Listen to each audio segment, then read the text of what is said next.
അതിന് ഇവിടുന്നാണല്ലോ വഴിവെട്ടുന്നത്. അല്ല, ഇപ്പോഴും നേരത്തെ നമ്മളോട് പറഞ്ഞതിൽ നിന്ന് അണുകിട വ്യതിചലിക്കാൻ ഉദ്ദേശിക്കുന്നില്ല. ഇനിയും കൂടുതൽ എനിക്ക് അച്ചടക്ക നടപടി സ്വീകരിക്കുന്നൊക്കെ ഇവിടെ മാധ്യമ പ്രവർത്തകർ സൂചിപ്പിക്കുന്ന കണ്ടു. അദ്ദേഹം പറഞ്ഞതായിട്ട് അങ്ങനെ എന്നെ അച്ചടക്ക നടപടിയിലേക്ക് വരികയാണെങ്കിൽ അവരെ അച്ചടക്കം പഠിപ്പിക്കാനുള്ള വഴികൾ എൻ്റെ കയ്യിലുണ്ട്. തീർച്ചയായിട്ടും ഉണ്ടാവും. സാമ്പത്തിക വിഷയമുണ്ട്. അല്ലാത്തതുകൊണ്ട് ഇവിടെ പ്രതിപക്ഷ നേതാവായിട്ട് 10 കൊല്ലം ഇരുന്ന ഒരു മഹാനായിട്ടുള്ള നേതാവുണ്ടല്ലോ, രാജമ്പല്ലൻ, അവൻ്റെ കാര്യങ്ങളും അതോടൊപ്പം തന്നെ അതും എനിക്ക് പറയാം. അത് നെവർ ഒരു ഘട്ടം വന്നാൽ, അതായത് എനിക്ക് നേരെ അച്ചടക്ക നടപടി കൊണ്ടുവരും എന്ന് പറഞ്ഞാൽ അതിൽ ഇൻക്ലൂഡിങ് രാജൻപല്ലൻ ആണ് അതിലൊരു കണ്ണി. അദ്ദേഹത്തിന് നിയമസഭാ സീറ്റിലേക്ക് മത്സരിക്കുന്നതിന് വേണ്ടി, തൃശ്ശൂരിലെ സീറ്റ് ലഭിക്കുന്നതിന് വേണ്ടി എന്നെ ബലിയാടാക്കാൻ ഒരു ഘട്ടം വരെ എന്നെ മാറ്റി നിർത്തുകയും എനിക്കെതിരെ പല ആരോപണങ്ങൾ കൊണ്ടുവരികയും ചെയ്ത ഒരു മഹാനാണ് അദ്ദേഹം. ഈ രാജമ്പലിനെതിരെ സാമ്പത്തിക ആരോപണങ്ങളുണ്ടോ? ഞാൻ എല്ലാ കാര്യങ്ങളും പുറത്തു പറയാം, കുറച്ച് ഘട്ടം കൂടിയും കഴിയട്ടെ. സാമ്പത്തിക ആരോപണം മാത്രമാണ്? അല്ല, അത് ഞാൻ വിട്ടു പറയില്ല. കാരണം എനിക്കെതിരെ അച്ചടക്ക നടപടിയുമായി പാർട്ടി വന്നാൽ പാർട്ടിക്കെതിരെയുള്ള വെളിപ്പെടുത്തലുകൾ എൻ്റെ കയ്യിലുണ്ട്. സംസ്ഥാന തലത്തിലുള്ള ദീപാദാസ് മുൻഷിയും അല്ലെങ്കിൽ ICC ആളുകളായിട്ടുള്ള KC വേണുഗോപാലും ദീപാദാസ് മുൻഷിയൊക്കെ ഇവിടുത്തെ കേവലം തൃശ്ശൂരിലൊരു മേയറെ നിശ്ചയിച്ചു കൊടുക്കാന്ന് പറയുമ്പോൾ ഈ താഴെ തട്ടിൽ പണിയെടുത്ത ആളുകളുടെ ചകടത്തടിക്കുന്നതിന് തുല്യല്ലേ? ഈ സാധാരണ നിലയിൽ ഈ സമരവും പ്രകടനവും ഒക്കെ വരുമ്പോൾ ഞങ്ങൾ സാധാരണ പറയും ലാലി ചേച്ചി ആ സമരം തൂക്കിയെന്ന്. ഇന്നത്തെ മേയർ തെരഞ്ഞെടുപ്പിൽ ലാലി ചേച്ചി തൂക്കിയല്ലോ. ഇന്നത്തെ മേയർ സ്ഥാനാർത്ഥിക്കുള്ള ഒരു വോട്ട് എന്ന് പറയുന്നത് ഇന്ത്യൻ നാഷണൽ കോൺഗ്രസിനുള്ള വോട്ടാണ്. അത് ഞാൻ കൊടുത്തിരിക്കും. അതിൽ നിന്ന് ഞാൻ വിട്ടു നിൽക്കില്ല. കാരണം എൻ്റെ പാർട്ടി ഞാൻ സ്നേഹിക്കുന്നു. എൻ്റെ പാർട്ടി എൻ്റെ അഭിമാനമാണ്. കേവലം അതിലുള്ള 4-5 നേതാക്കളല്ല ഈ പാർട്ടി. അല്ല, അത് നിങ്ങൾ തീരുമാനിച്ചോളെ. എന്നെ സംബന്ധിച്ച് ഞാൻ പറഞ്ഞല്ലോ, അത് നിങ്ങൾക്ക് പിന്നീട് മനസ്സിലാവും. ഇവിടെ രാജമ്പല്ലന്റെ കാര്യങ്ങൾ എന്ന് പറഞ്ഞു കഴിഞ്ഞാൽ രാജമ്പല്ലൻ നിലകൊള്ളുന്നത് അദ്ദേഹത്തിന്റെ വ്യക്തിപരമായ ഉയർച്ചയ്ക്ക് വേണ്ടി മാത്രമാണ്. ആൾ പാർട്ടിക്ക് വേണ്ടിയല്ല. അയാളുടെ വ്യക്തി ഇനി നിയമസഭ കിട്ടണം, നിയമസഭ കിട്ടിയ മേയർ മന്ത്രിയാകണം, അങ്ങനെ ഒരുപാട്. ഒരിക്കലും കിട്ടില്ല. അത് കിട്ടില്ല, നമുക്ക് അറിഞ്ഞൂടെ. ഓക്കെ അവര് തരുന്ന ഏത് അച്ചടക്ക നടപടി ഞാൻ എന്തിനാ ഞാൻ അച്ചടക്കപ്പടിക്ക് എനിക്കെതിരെ പോകേണ്ട കാര്യം? അത് നിങ്ങൾ പറയൂ. അതായത് ചില കാര്യങ്ങൾ ഞാൻ പറയുന്നത് കൊണ്ടാണോ അച്ചടക്ക നടപടി? അതായത് ഇവിടെ മടിയിൽ കനമുള്ളവൻ്റെ കൂടെ ആളുകൾ കൂടുന്ന ഒരു ചരിത്രമാണ് തൃശ്ശൂർ ഉണ്ടായതെന്ന് നഗരത്തിലെ മുഴുവൻ പേർക്കും അറിയാവുന്നതാണ്.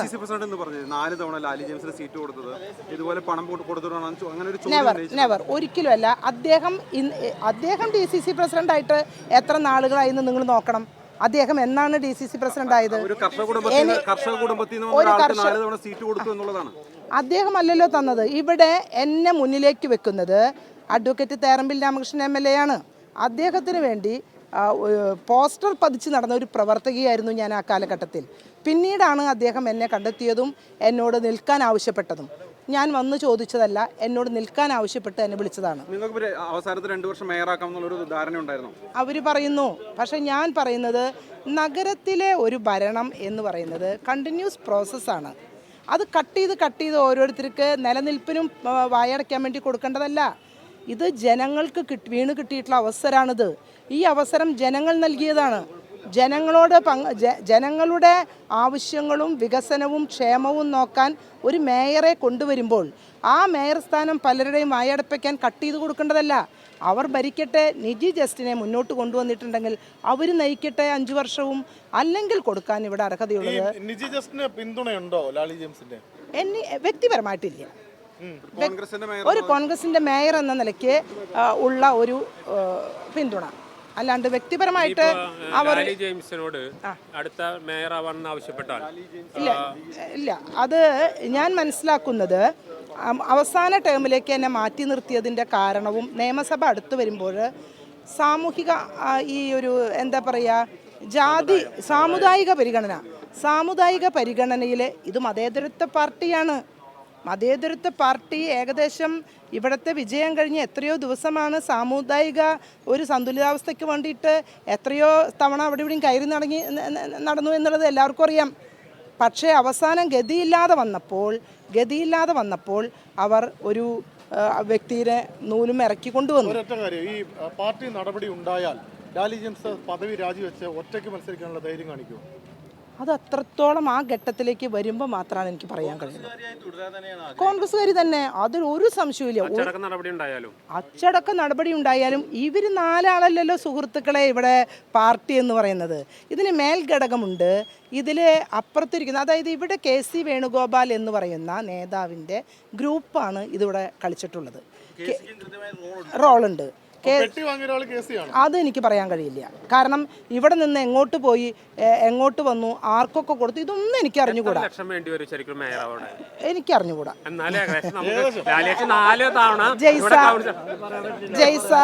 ജയ്സ അത്തരം ചോദ്യങ്ങൾക്ക് യാതൊരു പ്രസക്തിയുമില്ല. ഞാൻ വീണ്ടും പറയുന്നു, ഞാൻ കേട്ട കാര്യങ്ങൾ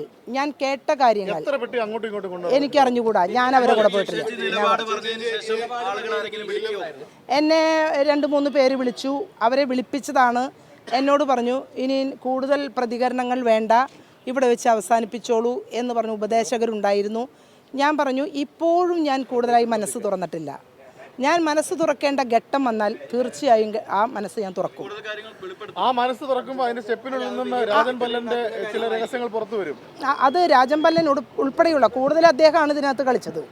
അദ്ദേഹം ഒരു ചരട് വലിച്ചത് ഈ തൃശ്ശൂർ സീറ്റ്, നിയമസഭാ സീറ്റ് അദ്ദേഹത്തിന് വേണം. ഈ നിയമസഭാ സീറ്റ് രാജൻ പല്ലന് കിട്ടാൻ വേണ്ടി ഒരു ഹിന്ദു മേയറെ കൊണ്ടുവരാൻ പരമാവധി പരിശ്രമിച്ചു. ആ പരിശ്രമം വിഫലമായപ്പോൾ ഒരു സന്തുലിതാവസ്ഥ ഇവിടെ RC വേണമെന്ന് പറഞ്ഞു എന്നെ മുന്നോട്ട് വെച്ചു. എന്നെ മുന്നോട്ട് വെച്ച സാഹചര്യത്തിൽ വീണ്ടും ഇവരെ മറ്റൊരാളിലേക്ക് കടക്കുകയും, അപ്പോൾ സത്യം പറഞ്ഞാൽ ഈ മേയറെ പഠിപ്പിക്കാൻ ട്യൂഷൻ മാസ്റ്റർമാരിവിടെ വേണ്ടി വരും. നിജി ജസ്റ്റിൻ എന്ന് പറഞ്ഞ മേയർക്ക് ട്യൂഷൻ കൊടുക്കേണ്ടി വരും. ട്യൂഷൻ കൊടുക്കുന്നതിലെ പ്രധാനപ്പെട്ട അധ്യാപകൻ ഒരുപക്ഷെ രാജൻ പല്ലനായിരിക്കും. അവർക്ക് ഈ 5 വർഷവും ഇനി റോൾ ഉണ്ടാവില്ല. അപ്പോൾ അദ്ദേഹത്തിന് ഒരു അവസരം കിട്ടാൻ വേണ്ടി അദ്ദേഹവും കാത്തിരിക്കുക. എന്തിനാ പരാതിപ്പെടണേ? അദ്ദേഹം ഇവിടെ ട്യൂഷൻ പഠിപ്പിക്കാൻ വന്നാൽ ഞങ്ങൾ ശക്തമായി എതിർക്കും. കാരണം ഞങ്ങൾ അത്യാവശ്യം അദ്ദേഹം 5 വർഷ കൗൺസിലർ, ഞാൻ 4 തവണയായി. അദ്ദേഹം 5 തവണ, ഞാൻ 4-ാം തവണ. അപ്പോൾ അത്യാവശ്യം വിവരം വിദ്യാഭ്യാസമുള്ള ആളുകൾ ഞങ്ങളുണ്ട്. ട്യൂഷൻ മാസ്റ്റേഴ്സിൻ്റെ ആവശ്യമില്ല എന്ന് തന്നെ ഞങ്ങൾ പറയും. അല്ല, അത് വരട്ടെ, അത് വന്നാലല്ലേ നമുക്ക് പറയാൻ പറ്റും.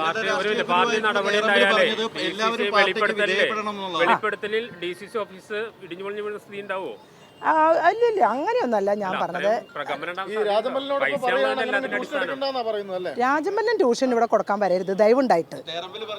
രാജമല്ലൻ ട്യൂഷൻ എടുക്കാൻ വന്നാൽ ഇവിടെ പല പ്രശ്നങ്ങളും ഉണ്ടാവും. കാരണം എന്താ വെച്ച് കഴിഞ്ഞാൽ രാജമ്പല്ലൻ എന്ന് പറഞ്ഞ ആൾ 10 വർഷം പ്രതിപക്ഷത്തിരുന്ന് എന്തു ചെയ്തു എന്നുള്ളത് ഞങ്ങൾക്കൊക്കെ വ്യക്തതയുള്ള ആൾക്കാരാണ്. ഞങ്ങൾ ആ പാർട്ടി അച്ചടക്കം ഇന്ന് വരെയും പാലിച്ചതുകൊണ്ടാണ് ഇങ്ങനെ നിൽക്കുന്നത്. ഈ മറ്റാർക്കെങ്കിലും പങ്കാളിത്തമുണ്ടോ? മറ്റേ മുൻ MLA-മാർക്കോ? അല്ല, ഞാൻ പറഞ്ഞല്ലോ, KC വേണുഗോപാൽ ഗ്രൂപ്പിൽ നിൽക്കുന്ന 4 പേര് 5 പേരാണ് ഇതിനു വേണ്ടി മുഴുവൻ ചുക്കാൻ പിടിച്ചത്. ആ പേര് ഞാൻ വെളിപ്പെടുത്തില്ല. അത് നിങ്ങൾ തീരുമാനിച്ചോളെ. അതായത് ഈ 5 പേര് ഇവിടെ പല ഘട്ടങ്ങളിലായി നിജി ജസ്റ്റിൻ്റെ വീട്ടിലാണ് യോഗങ്ങൾ വരെ ചേർന്നിട്ടുള്ളത് പലപ്പോഴായിട്ട്.